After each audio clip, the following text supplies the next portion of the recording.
Voilà, nous allons reprendre. Alors, deux petites choses. La première, c'est que, voilà, pendant la pause café, vous avez vécu quelque chose vraiment de la divine volonté, de la volonté propre, la volonté humaine. Donc, on voit qu'on sort très vite de la divine volonté. On rentre vite, mais on sort vite. Mais c'est pas grave, et c'est absolument pas un reproche que je vous fais. C'est vous faire prendre conscience de ce qu'est vivre dans la divine volonté. Tu peux parler plus fort? C'est de faire prendre conscience aux gens ce que c'est vivre dans la divine volonté. C'est pas grand chose qui est demandé, c'est une journée et demie de silence sur une année. Est-ce beaucoup? Donc voilà, parce qu'en plus, c'est ce que j'ai dit, ici, vous pouvez poser toutes les questions que vous voulez pendant les temps qu'on est dans les enseignements. En plus, normalement, à 17 h, il y a une question-réponse qui était prévue aussi sur le programme. Donc ne vous inquiétez pas, vous allez avoir les réponses, vous pouvez poser toutes les questions. Quand il y a des choses qui vous paraissent, qui ne sont pas juste quelque chose, dites-le, ça doit sortir, on doit s'exprimer, n'ayez pas peur, on est là pour avancer. On n'est ni là pour juger une personne, ni pour la condamner. On est là pour essayer d'avancer, parce que le but c'est que tout le monde retourne auprès de Dieu. Et la deuxième chose que je voulais vous partager, c'est aussi avec les prêtres, parce qu'on entend beaucoup, moi j'entends beaucoup avec les vidéos et tout ça que je fais, que les gens ils disent « Oui, mais moi je ne sais pas aller me confesser parce que le prêtre n'est pas dans la divine volonté, il ne va pas me comprendre ni quoi que ce soit. » Et là on voit que c'est encore une œuvre du malin. Parce que moi, le père Carmelo, quand j'ai été le rencontrer pour lui parler de la divine volonté, il ne connaissait pas. Mais moi, je faisais mes confessions dans la divine volonté. Donc, que le prêtre savait qu'il ne connaît pas la divine volonté, ce n'était pas grave, parce que ce n'est pas important. L'important était que moi, je me confesse. Et je dis, je vais me confesser dans la divine volonté. Et lui, il ne dit rien, parce qu'il est là pour écouter. Mais par les confessions que je faisais, il apprend. Il commence à rencontrer Dieu dans la divine volonté. Il sait pas ce que c'est, et puis il me dit, après, quand on redevient donc, dans le contexte où on parle en tant qu'ami, il me dit, Richard, qu'est-ce que c'est la divine volonté? Et là, j'ai pu lui parler, franchement. Donc, ne vous inquiétez pas que les prêtres, parce qu'à l'heure actuelle, vous n'allez pas trouver beaucoup de prêtres qui connaissent la divine volonté. Allez simplement vous confesser, vous dites, voilà, je me confesse dans la divine volonté, le Seigneur me montre ça, me fait ça. Et c'est comme ça que vous apportez la divine volonté aux prêtres. Parce que les prêtres vont être interpellés, parce qu'ils vont dire, tiens, c'est drôle, j'entends des confessions comme ça, il y a de plus en plus, mais c'est quoi? Donc, ne vous inquiétez pas, parce que je dis, ça c'est vraiment une attaque démoniaque, quand les gens disent, oui, mais je ne sais pas aller me confesser, parce que le prêtre ne me comprendrait pas, parce qu'il est dans la divine volonté.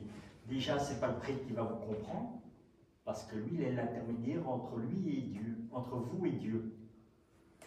Donc voilà, donc quand vous faites une confession, c'est à Dieu que vous vous adressez. Dieu, il connaît la divine volonté. Ne vous inquiétez pas. Hein. Donc, quand vous allez à la confession, même que le prêtre ne connaît pas la divine volonté, ne vous inquiétez pas. Allez vous confesser.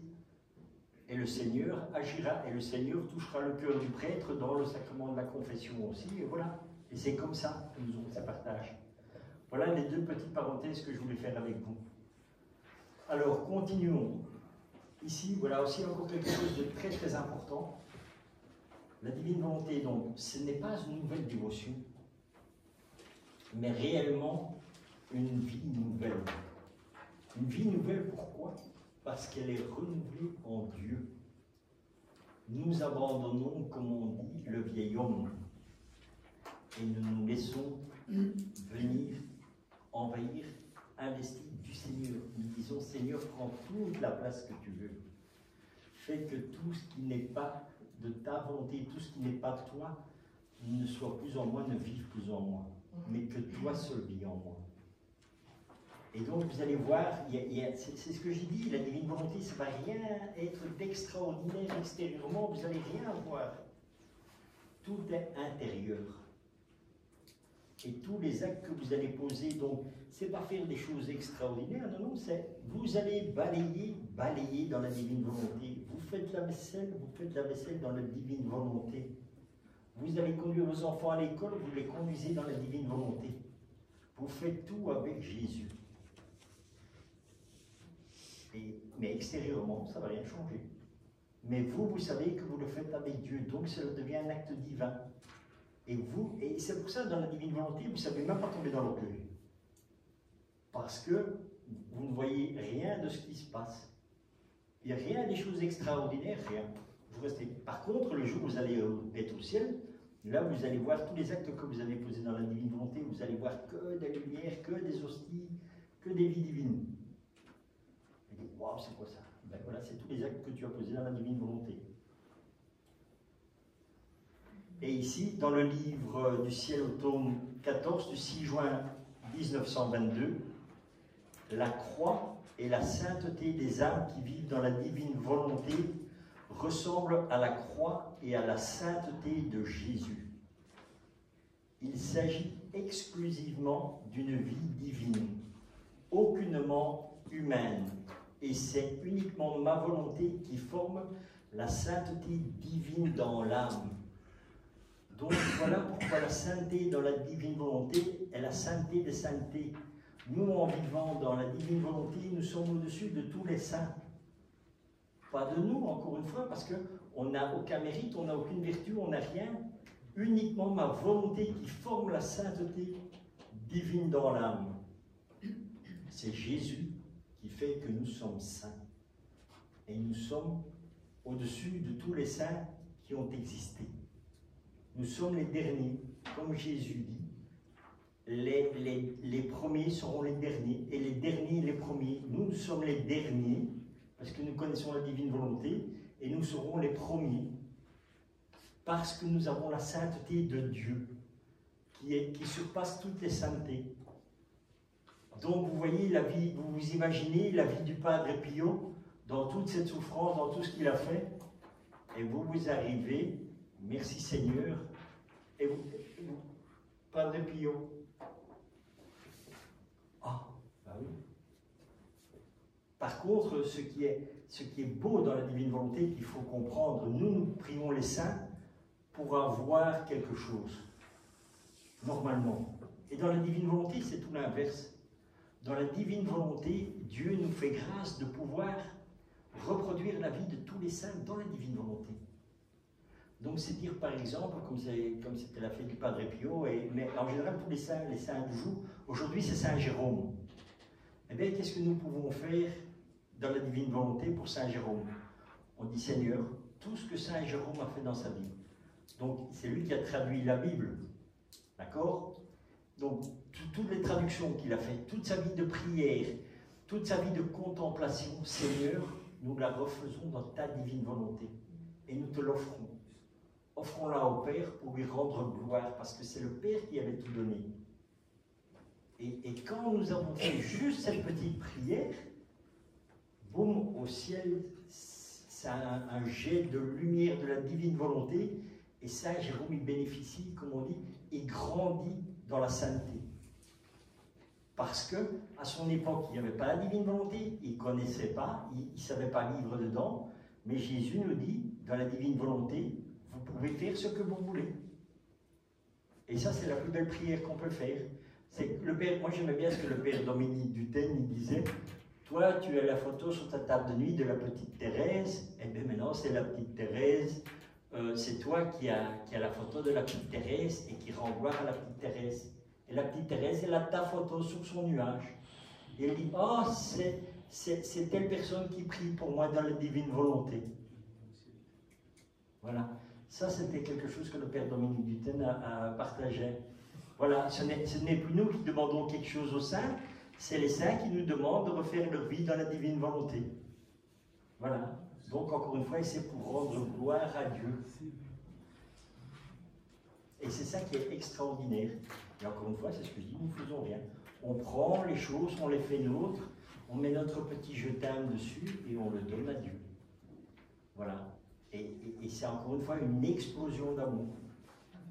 Et ce qui est extraordinaire, parce qu'on ne se rend pas compte, on dit, ouais, bon, c'est bien, c'est une explosion d'amour, c'est quoi hein? On croit que c'est rien, mais vous imaginez, toutes ces petites explosions, on vit dans un monde de ténèbres, où on met Dieu dehors de tout, où on veut la destruction de tout, et vous venez mettre une explosion d'amour là-dedans. C'est quand même un beau coup de pied qui est mis. Comme on dit dans la divine volonté, et c'est fait avec amour. C'est pas fait dans la haine ni dans la rancœur. C'est pas dans la colère. Voilà. On rend gloire à Dieu, ça met un éclat d'amour, ça fait un flash, et tout ce qui est démoniaque s'en va parce qu'il ne supporte pas la lumière, il ne supporte pas l'amour. Et c'est ça qu'il faut comprendre. Donc, tous les petits actes, tu te dis, ouais, c'est pas grand-chose parce que j'ai fait ça, mais tu te rends même pas compte. En fait, tu mets de l'amour partout. Et l'amour de Dieu est explosif, ça rayonne de tous les côtés. Et ça fait vraiment, ça chasse les ténèbres. Et on en revient où? Au prologue de Saint Jean. Et la lumière, lui, dans les ténèbres. Mais moi, je fais ça. Le Père Carmelo fait ça. Anne-Catherine fait ça. Paul fait ça. N'importe qui. Vous voyez tous ces petits éclats de lumière? Qu'est-ce qui se passe après? Tout le monde est ébloui. Voilà. Pourquoi? Parce que nous avons eu la grâce de recevoir l'amour de Dieu et de lui rendre. Et c'est ça, cette diffusion aussi, comme on dit, de l'Esprit Saint, d'amour qu'on donne et qui revient. On donne l'amour au Père, le Père nous le renvoie, et ainsi de suite. Et c'est ça qui fait que la lumière arrive. Et au final, la divine volonté régnera sur la terre. Alors, dans le tome 12, au 20 novembre 1917. La raison des châtiments, Jésus fera réapparaître la sainteté dans la divine volonté. Oh, comme il est beau de vivre dans ma volonté. Cela me plaît tellement que, dans les générations futures, je ferai disparaître toutes les autres formes de sainteté, quelle que soit leur vertu. Je provoquerai la sainteté dans ma volonté, qui n'est pas une sainteté humaine, mais une sainteté divine. Cette sainteté sera si haute que, comme des soleils, les âmes qui la vivront éclipseront les étoiles qu'étaient les saints des générations passées. C'est pourquoi je veux purifier la terre. Elle est indigne de ses prodiges. C'est juste ce que je venais de vous partager avant. Voilà. Donc, c'est bien dit, Dieu fera disparaître toutes les autres saintetés. Donc pourquoi? Parce que dans la divine volonté, nous perdons tout. On n'a plus de vertu, rien du tout. Parce qu'on a Dieu. Et tout est en Dieu, en fait. Parce que tout ce qui est vertueux, toutes les vertus et tout ça, ça vient de Dieu. Hein. Il n'y a absolument aucune vertu que nous avons. Hein. Si nous parvenons à vivre dans une vertu et à l'avoir, c'est uniquement par grâce. Hein. Et Dieu dit maintenant, je ne veux plus vous donner de grâce, je ne veux plus que vous ayez des vertus, je veux que vous soyez parfaits. Bon. Et c'est ça le cadeau des cadeaux. Voilà. Tome 27, 6 novembre 1929. Jésus, centre de la création. La parole, épanchement de l'âme. Sa valeur, qui est porteur des œuvres de Dieu? Ma fille, ma divine volonté simplifie la créature. Elle la vide de tant de choses qui n'appartiennent pas à ma volonté. Ainsi, il ne reste de l'être humain qu'un complexe de simplicité. Simples sont le regard, la parole, les manières, les pas. On peut voir en elle, comme dans un miroir, la marque de la divine simplicité. Par conséquent, lorsque ma divine volonté régnera sur la terre, le faux semblant, le mensonge, que l'on peut dire être à l'origine du mal, n'existeront plus. La simplicité, origine de tout bien véritable, sera la véritable caractéristique qui montrera qu'ici règne la divine volonté. Autrement dit, comme à l'époque de Jésus, les scribes et les pharisiens, ça n'existera plus. Il n'y aura plus de faux semblants. On sera vrai en tout. Pourquoi? Encore une fois, parce que c'est Dieu agissant en nous, qui fera qu'on ne pourra pas faire autrement. Parce qu'on laisse la place à Dieu d'agir et de nous changer. Et c'est lui qui va bouleverser tout notre intérieur. Et c'est lui qui va faire que, moi, si j'ai constaté dans la divine volonté, il y avait une époque où je disais souvent des gros mots et tout, des histoires. Ben, au fur et à mesure que j'ai laissé la place au Seigneur, ben, le Seigneur m'enlève tout ça. Et c'est pour ça qu'on arrive à un moment donné où dans la divine volonté, on ne péchera plus. Pourquoi? Parce que Dieu nous rendra parfaitement à son image, dans notre humanité. Et on pourra dire que nous sommes des autres petits Jésus. On sera humain avec une nature divine. Au tome 14, le 15 septembre 1922, Jésus ressent l'urgence de faire connaître l'action de la divine volonté dans les créatures. Jésus ressent l'urgence. Donc, ça dit tout, hein. Il s'agit de faire connaître les effets, les richesses et la valeur de la vie dans ma volonté. Si tu ne veux pas montrer d'intérêt, toi qui sais à quel point je désire que les effets de la vie dans ma volonté soient connus, d'où viendra la gloire complète que doit me procurer le parachèvement de la création et de la rédemption? Ô combien de bienfaits concernant la création et la rédemption sont retenus parce que ma volonté n'est pas connue et ne règne pas véritablement chez les créatures. En conséquence, les créatures restent en esclaves. Nous restons en esclaves de quoi? De notre volonté humaine. L'exemple parfait, comment je vous ai partagé, on prend une collation, au lieu de rester dans le silence, bon, non. Voilà. Et bien ici, c'est le texte du ciel qui vous le dit. Comme ça, vous avez vécu dans l'acte même, vous avez participé à l'acte, vous l'avez compris, vous l'avez vécu, et maintenant vous voyez comment c'est écrit dans les livres du ciel. Merci Seigneur. Le tome 23. Anne-Catherine? Oui. Est-ce que tu veux faire? Est-ce que quelqu'un peut l'accompagner? Mais il n'y a pas grand-chose à lire en rouge. En bleu. Il y a du bleu, il y a du rouge, il y a du noir. Donc il y a. Mais je me mets à côté de ta maman. Ah, ok, bien. Voilà, donc en fait, On peut s'interposer. On doit par exemple, tu fais ça et moi je fais ça. C'est comme tu dis. Je m'arrête quand je te laisse faire. Tome 23. Merci. Tome 23. Ce que Jésus manifeste et ce que Louise a écrit sur sa divine volonté peut être appelé l'évangile du royaume de la divine volonté. Il ne s'oppose en rien aux saintes écritures ni à l'évangile, il en est plutôt le soutien.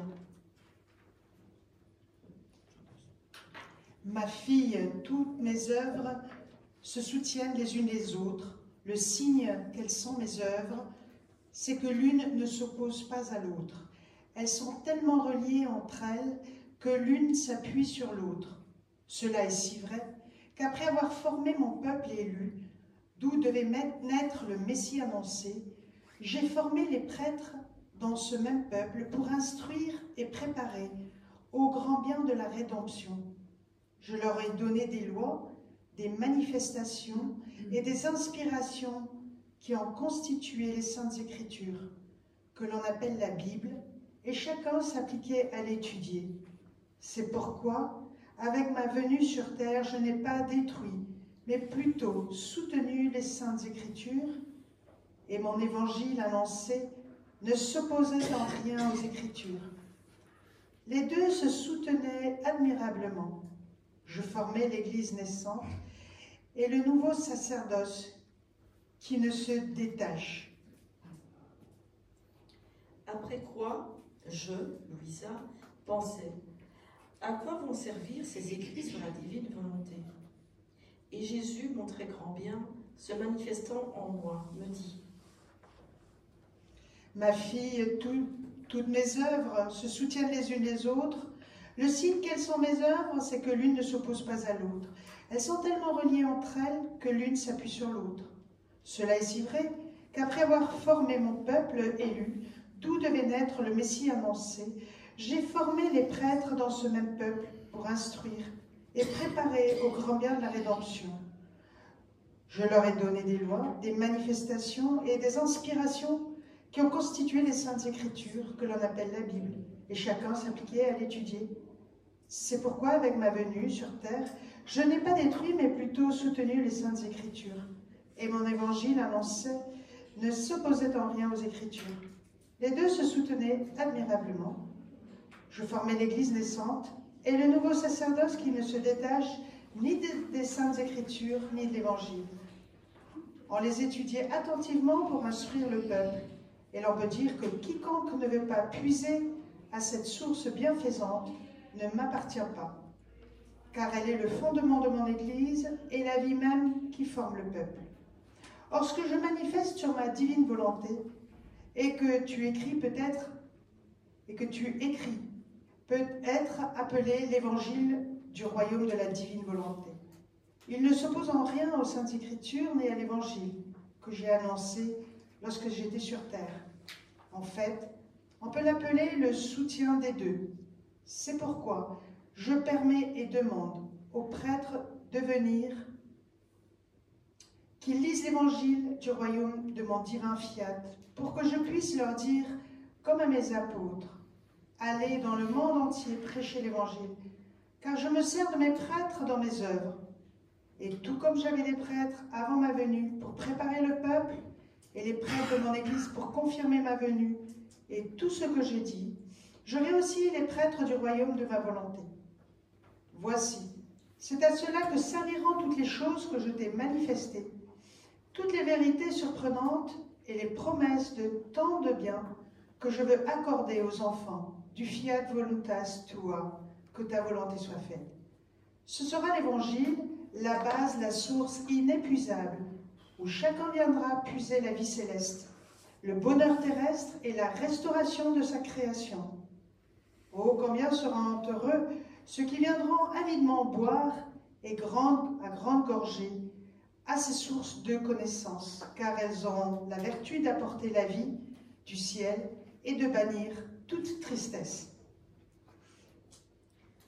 En entendant cela, je pensais à la grande controverse qui a lieu à Messina concernant les écrits de la divine volonté. Controverse causée par la bienheureuse mémoire du vénérable Padre di Francia. Moi et mes supérieurs qui voulons absolument conserver ces écrits ici, et les supérieurs de Messina, rigoureusement recommandés par le vénérable Père avant sa mort, qui veulent les garder là-bas pour publication quand Dieu le voudra. Et par conséquent, rien ne se passe, sinon des lettres enflammées de part et d'autre. Eux qui veulent conserver les écrits, et nous voulons les reprendre. Et nous qui voulons les reprendre. Je me sentais inquiète, contrariée et fatiguée, et je me disais, comment Jésus peut-il permettre tout cela? Qui sait si cela ne lui déplaît pas à lui aussi? Et lui, se manifestant à moi, en moi, me dit: Ma fille, tu t'inquiètes à cause de cela, mais moi, pas du tout.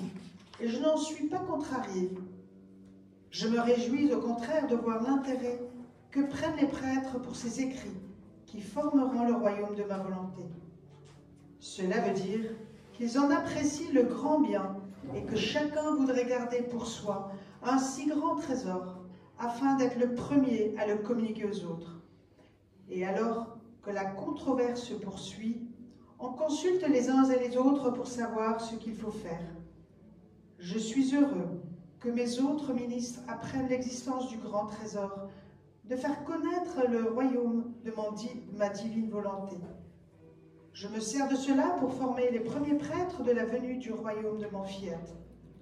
Ma fille, il est très nécessaire de former les premiers prêtres. Ils me seront utiles comme l'un l'ont été mes apôtres pour former mon Église, et ceux qui s'emploieront à publier ces écrits pour les faire connaître seront les nouveaux évangélistes du royaume de ma suprême volonté. Et puisque ceux qui sont nommés le plus souvent dans mon évangile sont les grands évangélistes, pour leur plus grand honneur et pour ma gloire, il en sera ainsi pour ceux qui travailleront à la rédaction des connaissances de ma volonté et à leur publication. Tels de nouveaux évangélistes, leur nom reviendra plus souvent dans le royaume de ma volonté pour leur très grand honneur et pour ma plus grande gloire, de voir le retour en mon sein de l'ordre de la créature, la vie du ciel sur la terre, qui est l'unique raison de la création. Par conséquent, à travers ces circonstances, j'agrandis le cercle, et tel un pêcheur, je prends dans mon filet ceux qui doivent me servir pour un royaume si saint. Aussi, laisse-moi faire et n'y pense plus. Amen.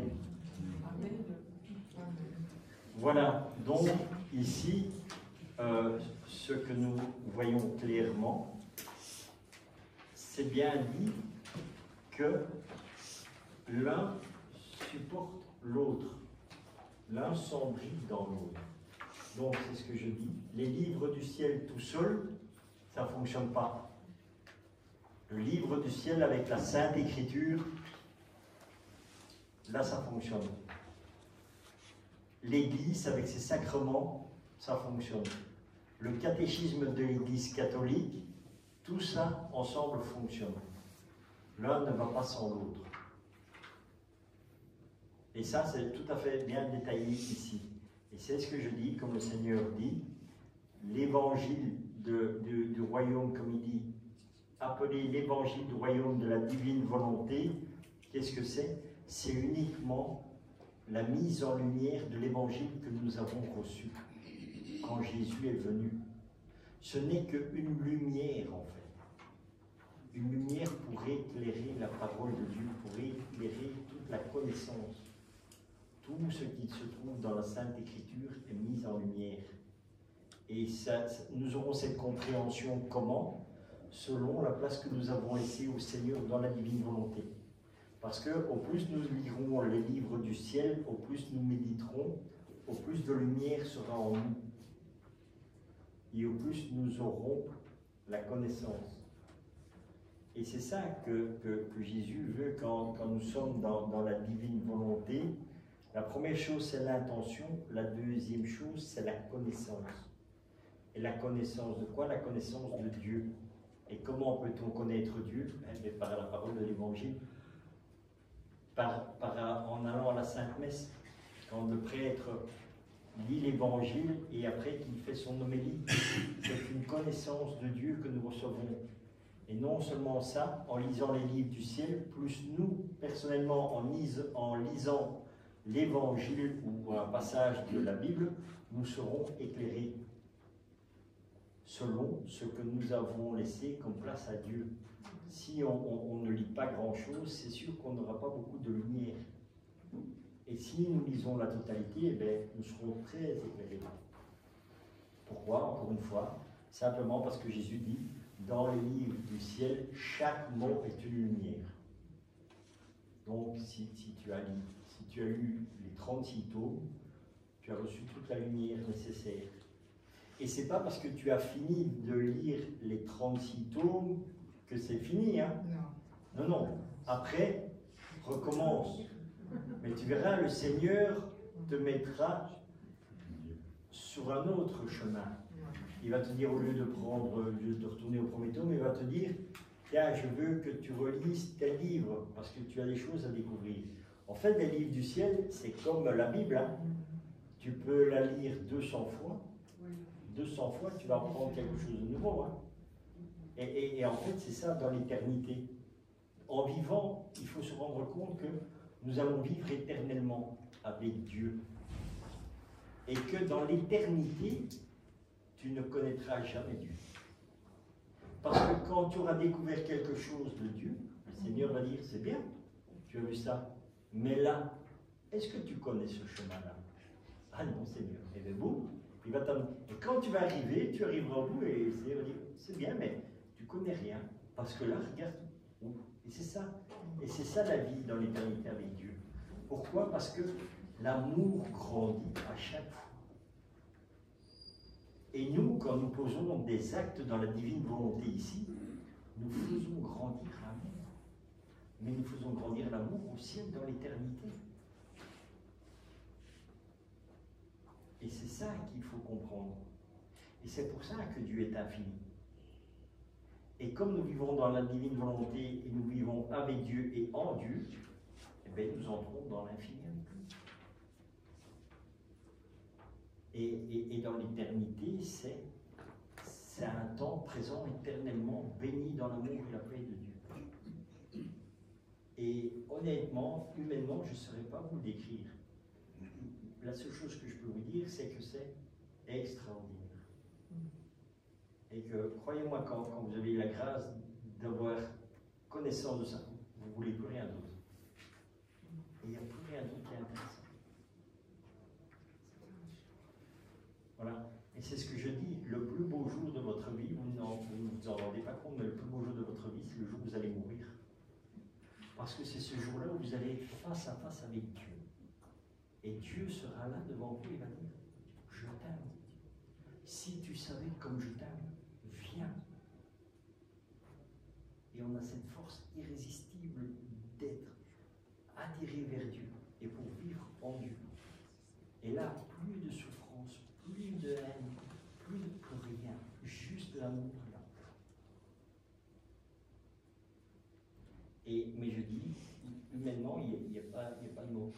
Un jour, j'ai eu une grâce, j'étais avec mon épouse et je suivais une retraite par Internet, c'était pendant le confinement. Et mon épouse, elle voit que je commence à pleurer. Elle dit, ça va pas? J'ai dit, oui. J'ai dit, je ne sais pas parler. Et à la fin, vous savez pourquoi j'étais en train de pleurer? Parce que Jésus déposait son oreille sur mon cœur. Comme Saint Jean. C'était pas moi qui mettais l'oreille sur le cœur de Jésus. Non, c'est Jésus qui mettait son oreille sur mon cœur à moi. Et je sentais tout cet amour qui m'envahissait. Et les larmes, elles coulaient. J'étais dans une paix, un amour, mais humainement, je ne sais même pas le décrire. Et j'ai dit, mais comment c'est possible que toi, Seigneur, qui est tout d'amour, tu oses déposer ton visage sur mon cœur, moi qui suis si mauvais? Et la larme, elle me coulait. Et il disait, si tu savais comme je t'aime. Voilà ce que c'est la vie avec Jésus. Ce n'est qu'amour et paix. Et tout le reste n'existe plus. Et au ciel, c'est ça que nous allons vivre.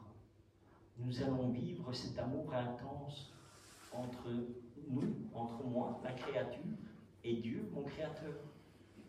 Et je suis je suis enfant unique pour lui, et lui, il est Dieu unique pour moi. Et pourtant, nous sommes tous unis en Dieu, et nous vivons tous en Dieu. Et Dieu aime chacun individuellement, du même amour. C'est ça qui est extraordinaire. Quand vous aurez cette grâce d'être en face de Dieu, vous verrez que vous serez seul avec lui. Et vous sentirez cet amour uniquement pour vous. Il dira, je t'aime. Vous êtes la personne la plus importante à ses yeux. Mais aussi chacun individuellement. Parce qu'il nous aime tous. Mais humainement, ce sont des choses très difficiles à décrire. Mais Dieu nous aime individuellement, chacun. Et d'un amour qu'on ne peut même pas imaginer. Et c'est pour ça que Dieu dit, si je dois revenir vivre ma passion pour une âme, je le fais. Vous voyez à quel point Dieu nous aime? Et vous voyez comment nous on dit, la divine volonté, ça ne m'intéresse pas trop.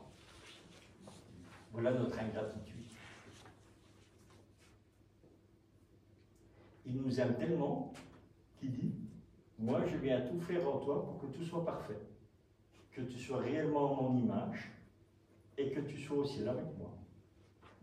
Comme tu ne sais pas le faire, donne-moi ta volonté, je le ferai. Merci Seigneur. Le cadeau des cadeaux.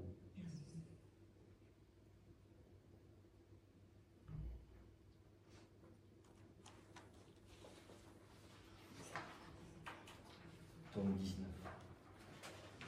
Tu veux ça, tu peux faire. Moi, je le fais, toi, tu fais ça. Bon, c'est bon. Tome 19, 14 août 1926. Amertume de l'âme à cause de la nouvelle de l'impression prochaine des écrits de la volonté de Dieu. Parole de Jésus à cet égard. La grande nécessité de divulguer les connaissances de la suprême volonté. Ceci afin d'atteindre telle la rosée matinale, les ardeurs de nos passions, afin de chasser les ténèbres de la volonté humaine, tel le soleil levant, qui fait sortir les créatures de leur léthargie. Même en faisant le bien, il leur manque la vie de ma volonté.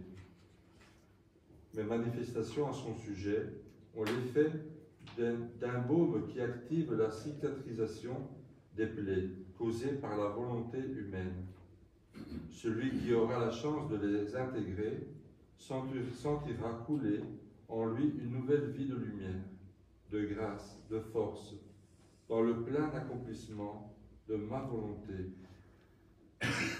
Et comprenant les mauvais effets de leur volonté, ils la détesteront, se libérant du joug accablant de la volonté humaine pour se mettre sous la douce domination de la mienne. Vous voyez, et là, on revient avec, bien sûr, l'évangile. Parce que Jésus dit donc ici, comprenant les mauvais effets de leur volonté, ils la détesteront, se libérant du joug accablant. Et quand nous venons dans l'évangile, Matthieu chapitre 11, au verset 28, 29 et 30, « Venez à moi, vous tous qui peinez et ployez sous le fardeau, et moi je vous soulagerai. Chargez-vous de mon joug et mettez-vous à mon école, car je suis doux et humble de cœur, et vous trouverez soulagement pour vos âmes. Oui, mon joug est aisé et mon fardeau léger. »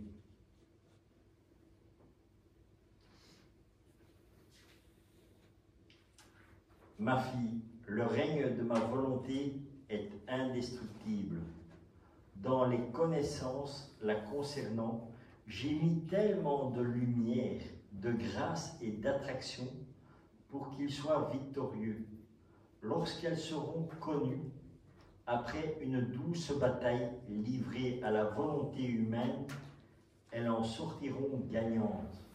Ces connaissances feront office de mur très haut et inébranlable, plus encore que le paradis terrestre, bloquant l'entrée à l'ennemi infernal, l'empêchant ainsi de molester ceux qui, vaincus par elle, viendront vivre dans le règne de ma volonté. Alors ne t'inquiète pas, laisse-moi faire. Je mettrai tout en œuvre pour que le fiat suprême soit connu. Voilà. Donc c'est clair, c'est net. Le règne de ma volonté est indestructible.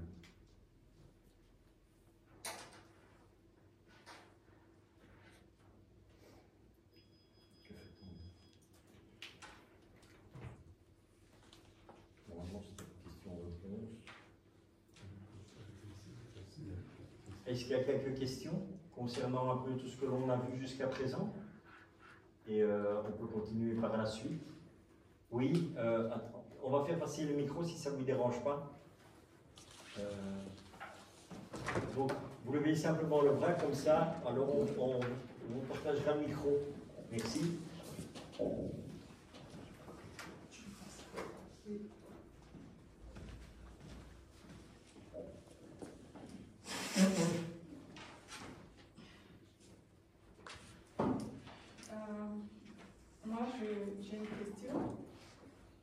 quand vous savez qu'on était dans la pause, on a sorti dans la divine volonté parce qu'on a parlé, donc on était dans désobéissance. Alors comment on fait l'entrée alors quand ça arrive comme ça? J'ai pas compris la fin. Donc, quand on sort dans la divine volonté, Oui, quand vous sortez de la divine volonté, oui. comment on doit, par exemple, on a parlé, ça veut dire qu'on a sorti dans la Oui. divine volonté. Oui. Est-ce que quand c'est comme ça, Jésus il passe ou bien C'est il fini. reste? C'est fini, il dit au revoir. Et, non, non, bien sûr. On est toujours, l'intention suffit. Donc dès que vous prenez conscience que vous êtes en dehors de la divine volonté, vous dites simplement, Seigneur, pardon, je suis sorti de ta divine volonté, remets-moi, et tu y es. C'est ça qui est extraordinaire avec la divine volonté. C'est que dès que tu prends conscience que tu en es sorti, demande pour y être de retour et tu y es.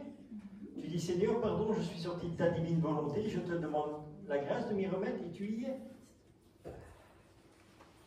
Et c'est ça. Donc on sort très vite et on rentre très vite aussi. Et la deuxième question, merci. Les actes que nous faisons dans la divine volonté, c'est éliminé. Jusqu'à quand? C'est éliminé jusqu'à quand? Les actes dans la divine volonté, Illimité. Illimité, c'est ça. Les actes de la divine volonté, si c'est jusqu'au quand? Mais C'est illimité. une fois que tu as posé l'acte, il va vivre éternellement dans la divine volonté. Il ne s'arrêtera jamais. même quand nous allons mourir, Ah, bien sûr. il va... Et ça va continuer, il va continuer à grandir. Ici, si tu veux, les actes que tu poses, ce sont des germes, comme on dit. C'est une semence. Et la semence, elle va grandir. Ça continue... Bien sûr, dans la divine volonté, ça va continuer. Et tu en bénéficieras toujours. ça continue à amener les grâces et si la terre... Donc, tu vas toujours grandir dans la divine volonté. Et tout le royaume de la divine volonté va en profiter. C'est comme Exactement. une construction du royaume de la Voilà, divine volonté. exactement. C'est la Nouvelle Jérusalem. Voilà. Amen. Tu vois que le Seigneur, il éclaire bien. Hein? Ah, rendons grâce à Dieu. Merci Seigneur. C'est ce que je vous ai dit. Hein? La divine volonté, vous allez le voir et agir directement. Hein? Vous allez avoir des connaissances, vous allez dire, waouh, comment c'est possible? Ben oui, tu fais l'effort, tu dis, Seigneur, je te donne ma volonté, ne t'inquiète pas, le Seigneur, il ne dort pas. Hein. À partir du moment où tu l'appelles, il est là. Hein. Et il agit directement dans ta vie, hein, et il agit concrètement. Hein. Maintenant, la troisième question. Maintenant, nous allons continuer à faire les neuvaines. Ben, Pour les saints. Encore une fois, ça c'est ce que je dis, c'est selon ce que Dieu veut. Moi, personnellement, je ne fais plus de neuvaine. Pourquoi? Parce que la neuvaine me sert à quoi? La neuvaine, le but de la neuvaine est que j'arrive à Dieu. D'accord? La neuvaine est une dévotion. Comme le rosaire est une dévotion, comme le chapelet de la miséricorde est une dévotion. Et tout ça pour faire quoi? Pour nous amener où ça? À Dieu. Et quand tu es auprès de Dieu, de quoi as-tu besoin encore? Merci. Et c'est là qu'il y a la transformation que Dieu fait. Maintenant, le rosaire, moi je ne prie plus le rosaire, je ne prie pas le rosaire comme la plupart des gens prient, premier mystère, ça, non. Tu pars en ronde. Le Père Dominique Duthesne, il a donné des très bons enseignements. Il y a 13 vidéos qu'il a fait sur une retraite qu'il a prêché ici en Belgique sur la prière. Et il a dit, moi, je ne sais même plus faire un chapelet, il dit. Parce qu'il dit, je commence avec un Notre Père, et puis, il dit, voilà, j'arrive au mystère de la visitation. Et l'ange annonça à la Vierge Marie. Et vous me dit, voilà Seigneur, dans ta divine volonté, je me trouve à cet instant présent de l'Annonciation. Dans la divine volonté, je te demande de redonner l'émotion que la Vierge Marie a ressentie au fond d'elle à l'Annonciation. Et puis il va partir comme ça dans une profondeur spirituelle que Dieu va amener. Pas que lui veut, mais que le Seigneur va lui inspirer dans son cœur. Et va revivre tout cet instant. Et le vit dans la divine volonté. Pourquoi? Parce que tous les actes qui ont été posés vivent éternellement. La naissance de Jésus, tu peux la revivre quand tu veux et comme tu veux. Et moi, c'est ce que je disais, au ciel, tout va très vite. Quand tu es au ciel et tu penses à l'Annonciation, tu dis, l'Annonciation, boum, tu y es.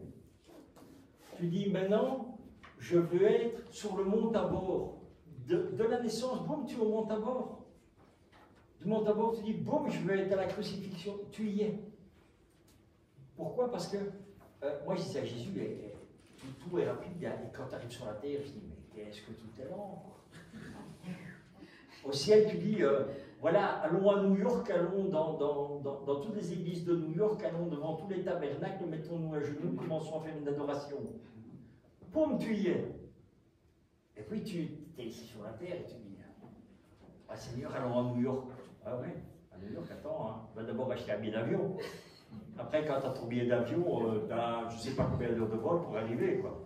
Et je disais au Seigneur, Seigneur, mais qu'est-ce que c'est lent? Tu vois? Et la divine volonté te donne cette grâce parce que Dieu dit, entre en moi, prends ce que tu veux et prions. Allons prions dans le passé, dans le présent et dans le futur.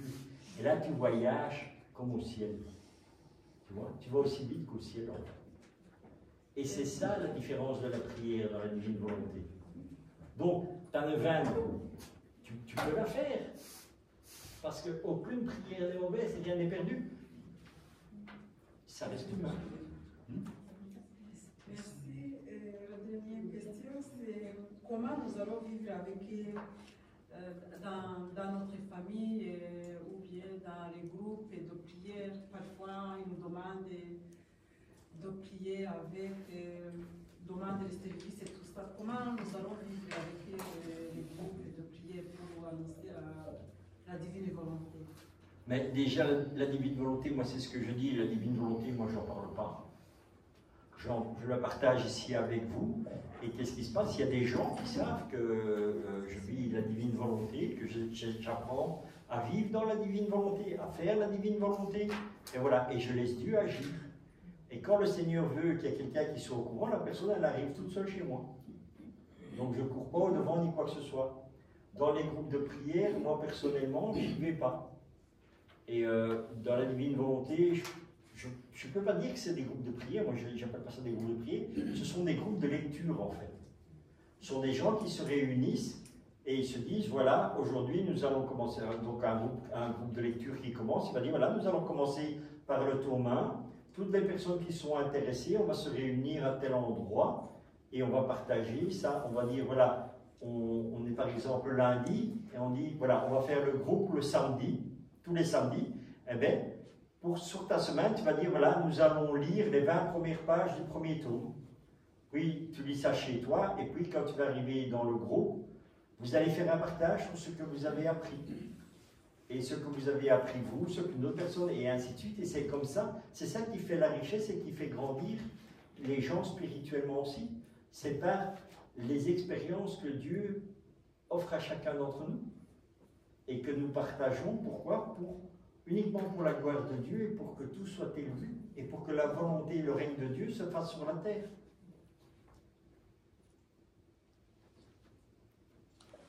Oui, Angèle. Attends, on fait passer le micro, s'il vous plaît. Merci.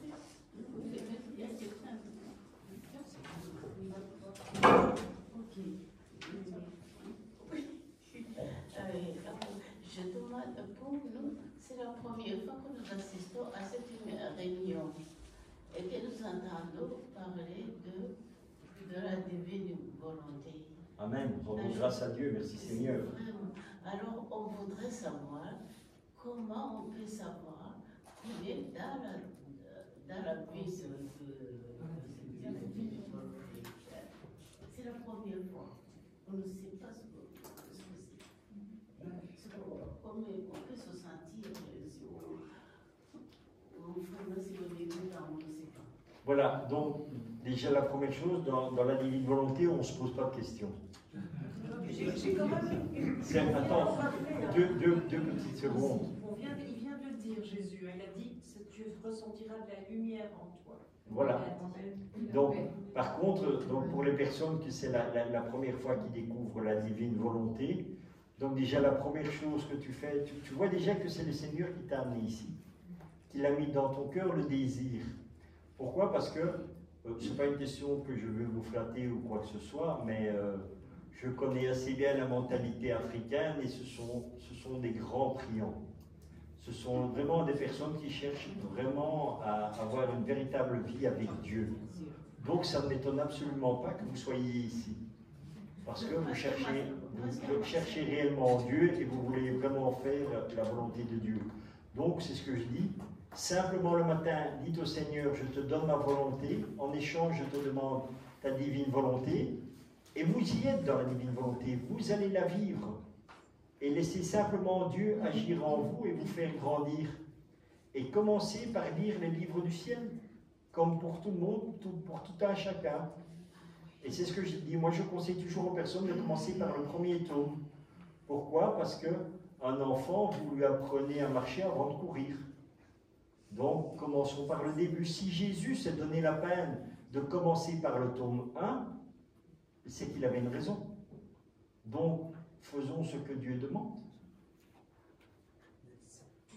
Et si vous voulez vraiment avoir une vue d'ensemble globale, avant de commencer à lire le premier tome, moi c'est ce que je vous conseille, c'est le livre de Marcel Laflamme, L'Envol. Ça c'est un résumé complet de ce qu'est la divine volonté. Et c'est expliqué simplement. Et tous les petits passages que nous lisons ici des livres du ciel, quand ce sont des petits passages, c'est tiré du livre L'Envol. Voilà, donc ça c'est vraiment le livre que je conseille aux personnes qui commencent avant de lire le tome 1. Comme ça vous avez une vue globale. Parce que dans L'Envol, ça va vous apprendre comment prier dans la divine volonté, faire les rondes et ainsi de suite. Et ça c'est le même principe, donc comme ici, l'intention, la connaissance, les actes et la prière. Ah, mais vous ne le vendez pas celui-là en fait? Non, mais moi je ne vends déjà pas de livres. Hein. En fait, j'ai des livres, pourquoi? Parce qu'il y a avec l'association du Père Chonang qui déposait des livres en demandant, voilà, on avait l'autorisation. Alors, hein, pour ne pas chipoter avec les mots, par votre intermédiaire, on a pu acheter les livres de l'association. Du coup, je demande pour ce tome-là, quoi. L'Envol. Oui, mais non, L'Envol, c'est pour ça que je l'ai dit là tantôt. Vous savez le trouver à la boutique Bellard. Ah, c'est ici, dans la boutique? Oui, à la boutique de Bellard, il y a L'Envol. Donc tu peux aller le chercher maintenant. Je te conseille d'y aller parce que il ferme à 18 h et il restait 2 volumes, je crois. Et est-ce que ça ne serait pas bon d'aller aussi dans les librairies pas chrétiennes pour leur demander de le commander? Comme ça, ils en commandent toujours 2-3 volumes et ça traînera sur leurs étagères. Et ce qui donnera la chance à d'autres de les découvrir. Mais il faut voir parce que c'est toujours auprès d'éditions chrétiennes. Donc, par exemple, L'Envol, c'est édité aux éditions du Parvis. Oui, mais ils peuvent le commander. Est-ce que toutes les librairies commandent au Parvis? Je suis pas sûr. À la FNAC, ils peuvent tout demander. L'UOPC, on peut le trouver. Oui, mais l'UOPC est une librairie chrétienne. Donc, c'est normal que tu vas le trouver là aussi. Donc, bon, voilà, comme vous êtes ici à Vanneux, si vous le cherchez, ben voilà, il est à votre disposition. Les magasins sont fermés demain? Demain, dimanche, je ne sais pas. Je ne saurais pas vous dire. Donc, ceux qui veulent aller, vous avez encore une demi-heure pour aller. Il ferme à 18 h, je ne sais pas demain si c'est ouvert. Si, demain c'est ouvert. C'est ouvert? Voilà, c'est ouvert demain. Donc, comme ça, vous le savez. Deux petites secondes, parce qu'il y a des dames là qui dit. Oui, on écoute la question suivante. J'ai une question. En fait, j'essaie de comprendre pourquoi on a tant de difficultés à accepter le don de la divine volonté, alors qu'on accepte le don de la foi. La foi est tout aussi compliquée à comprendre et on ne sait pas l'expliquer non plus. C'est quelque chose c'est une grâce qu'on reçoit et le don de la divine volonté est une grâce aussi. Donc on doit effectivement lire et continuer à cheminer, mais ensuite le don s'acquiert par une grâce en fait. Déjà la foi c'est comme on dit, comme tu dis bien, c'est une grâce. Et la divine volonté, Jésus dit, la foi c'est moi. Moi, Richard, personnellement, j'ai pas la foi. Et j'ai jamais eu la foi. Et je l'aurai jamais. Pourquoi? Parce que la foi, c'est croire et espérer dans quelque chose. On a la foi, on croit en Dieu. Moi, je ne crois pas en Dieu. Je sais que Dieu existe. C'est ça la différence. Tu vois? C'est pour ça que je n'ai pas la foi. Vous vous dites, tiens, le Seigneur existe, j'espère que je vais guérir. Ou j'espère qu'il va me pardonner dans le sacrement. Moi, quand je vais à la confession, je suis sûr et certain que quand je sors, le Seigneur m'a absous de mes péchés. Oui, mais Jésus, il a quand même dit heureux ceux qui n'ont pas vu et qui ont cru. Oui. Toi, tu as vu le Seigneur, nous non. Mais donc oui, on doit avoir la foi. Mais c'est pour ça que je vous dis, et c'est ça qu'il est dit, et c'est ça qu'il est dit aussi dans l'Évangile, heureux celui qui a cru sans voir. Oui. Tu vois? Et nous avançons par la foi et pas par la vision. Mais moi c'est pas que j'ai choisi de voir. C'est le Seigneur, il a dit, il n'y avait pas d'autre solution pour que je te récupère. Il fallait que moi je vienne. Parce qu'il n'y avait rien qui t'aura fait changer. Mais il est normal que nous ayons la foi et pas le savoir que tu as. Oui, mais ça je dis pas, mais elle dit c'est une grâce. Mais dans la divine volonté, tu ne reçois plus la grâce de la foi. Parce que Jésus dit, je suis la foi. Quand tu vis dans la divine volonté, tu dis, Seigneur, je te donne ma volonté. En échange, je te demande la divine volonté. Ça veut dire que Dieu est en toi. Et la foi, elle est là, puisque c'est Jésus. D'accord. Tu vois? Donc, ce n'est même pas une espérance en quelque chose, la foi, c'est Dieu. Bon, et Dieu dit, je suis la foi. Donc, tu l'as. Mais le don de la divine volonté, c'est un don. Le don de la divine volonté, qu'est-ce que le Seigneur te fait progresser au fur et à mesure dans la divine volonté. Et nous sommes toujours éprouvés. Après, est-ce que nous acceptons ou pas? C'est toujours la même question. Est-ce que tu crois que Dieu vit en toi? Tu vois? Comme tu dis, ça peut être un acte de foi.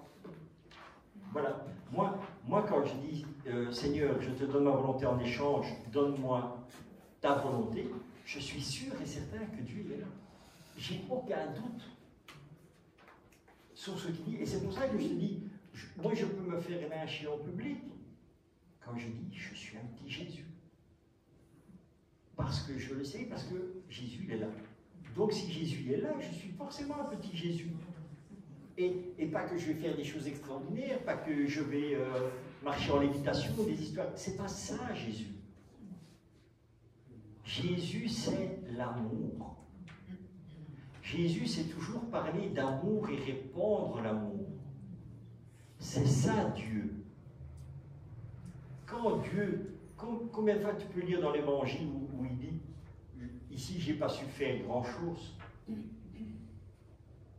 Parce que les gens n'avaient pas la foi ou les gens ne croyaient pas. Et là où tu vois aussi, quand tu vis en Dieu, et tu vois l'humilité, parce que Jésus est humble. Il dit, je suis humble et doux de cœur. Et quand tu regardes tous les miracles qu'il y a eu dans l'Évangile, est-ce que tu as entendu un jour Jésus se mettre en avant dans l'Évangile? Jamais. Quand il y a quelqu'un qui dit, Dieu opère le miracle, et quand quelqu'un guérit au corps, qu'est-ce qu'il dit? Ta foi t'a sauvé. Alors que Jésus sait très bien que c'est lui qui l'a fait. Maintenant, Jésus dit, ta foi t'a sauvé. Toujours dans l'humilité. Et c'est ça de dire que tu es un petit Jésus. Tu vois? C'est rien faire d'extraordinaire. c'est juste partager l'amour de Dieu. Et Dieu te le dit, dans l'Évangile, il a dit, vous ferez des choses encore plus grandes que ce que je n'ai fait. Pourquoi? Parce que c'est Dieu agissant en toi qui fera que tu feras des choses plus grandes que ce que Jésus a fait. Mais c'est jamais toi qui le fais, c'est toujours Dieu.